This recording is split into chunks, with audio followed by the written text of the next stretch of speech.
তো আমার তো এখনো সেই অভ্যাসটাই রয়ে গেছে, যখন আমি ভাবি যে বাসাতে একটা কিছু হবে বা আমরা কোথাও যাব, তো আমার ওই অভ্যাসটা এখনো কাজ করে। রাত থেকে এবারে ভাবতে থাকি যে কেমন কি করব, কখন থেকে শুরু করব, কি কি করব।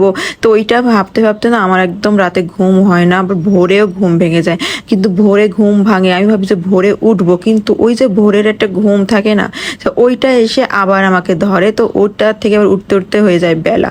তো বেলা যতই হোক আমার রান্নার স্পিডে মানে আমি ওইটা একদমই মাথায় নিই না, আমার রান্নার টাইম মতো করার চেষ্টা করি সব সময়।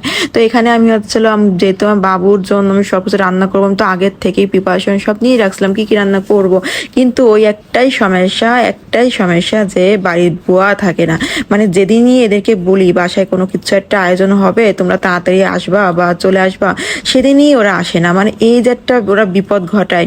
বা আমার বুয়া তো একদমই নিমুখ হারাম করলো, মানে সে আমাকে আগের দিন বলেই দিছে সে আর আসবে না।